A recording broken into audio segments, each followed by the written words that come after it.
Et pourquoi certains pieux prédécesseurs se remettaient en question lorsqu'ils se rendaient compte qu'ils n'étaient touchés par aucune calamité ou qu'ils ne tombaient pas malades. Il est rapporté que Khalid ibn al-Walid radiyallahu anhu a épousé une femme. Au bout de 6 mois, il l'a répudiée. Celle-ci lui demanda: puis-je savoir quelle est la chose qui t'a déplu chez moi pour me répudier? Khalid radiyallahu anhu lui a répondu: en 6 mois de mariage, je ne t'ai jamais vu avoir mal à la tête, ni mal à une dent, ni subir une fièvre, ni avoir aucune maladie. J'ai peur que tu fasses partie des gens de l'enfer. Regardez comment les compagnons du prophète sallallahu alayhi wa sallam et les pieux prédécesseurs comprenaient correctement que voulait dire un malheur. Que quand Allah tabaraka wa ta'ala aime des gens, il les éprouve.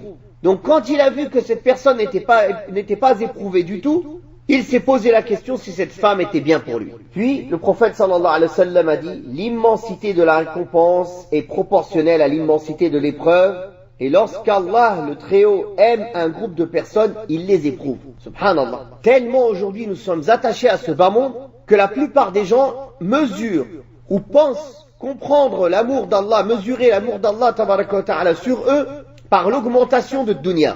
Dès qu'ils ont une diminution de ce bas monde, mais qu'est-ce que j'ai fait? Mais pourquoi celui-là qui fait des péchés, il n'a rien, et moi je fais moins de péchés que lui, et j'ai des épreuves? Mais tu es au paradis ici?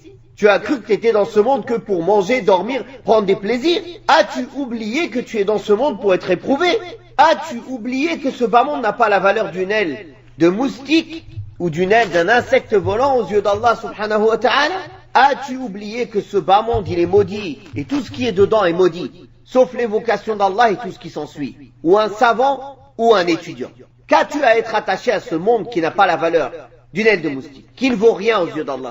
Tellement nous sommes attachés à ce monde, tout est autour de ce bas monde. Même les actes religieux maintenant c'est pour ce bas monde. Si tu fais tel acte, je vais faire des bonnes actions pour pouvoir être mieux dans mon dunya, pour pouvoir être préservé dans ma famille, dans ma santé. C'est pas pour l'au-delà la personne qui travaille. Il travaille juste pour être en santé. Il travaille pour gagner les choses de ce bas monde. Même la salat et les bonnes actions, il y en a, ils les font pour préserver leur dunya, pas pour gagner l'au-delà. Oui, alhamdulillah, celui qui préserve les ordres d'Allah, Allah le préservera. Mais ce n'est pas l'objectif pour lequel on fait les bonnes actions et les adorations. On les fait parce qu'on a été créé pour ça. On les pratique parce que nous sommes des serviteurs d'Allah. Et Allah mérite d'être adoré. On les pratique pour pouvoir gagner la récompense auprès d'Allah subhanahu wa ta'ala. Non pas pour avoir de l'aisance et des largesses dans ce bas monde. Ce bas monde, Allah le donne à celui qu'il aime, à celui qu'il déteste. Et parfois même, celui qui est fait pour l'enfer, Allah lui ouvre toutes les portes du bas monde pour qu'il épuise toutes ses hasanat, même le peu de bien qu'il a fait dans ce bas monde. Comme ça, quand il le récupère, il est dans l'insouciance totale et son châtiment commence. Par contre, quand Allah veut du bien à quelqu'un, il l'éprouve.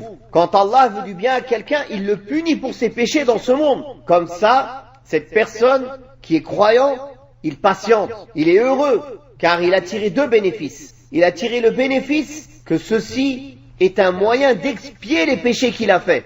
Donc il n'aura pas à en rendre compte, parce qu'ils ont été expiés et purifiés dans ce monde avant qu'il meure. Et deuxième bénéfice, Allah lui donne la force et la capacité de patienter. Donc il en tire un très grand bénéfice. Sa foi augmente, son amour d'Allah augmente, son attache à la religion augmente. Et il en a une très grande récompense auprès d'Allah tabaraka wa ta'ala. Innama yuwaffa as-sabiruna ajrahum bighayri hisab. Seuls les patients reçoivent leur récompense sans compter. Sans compter.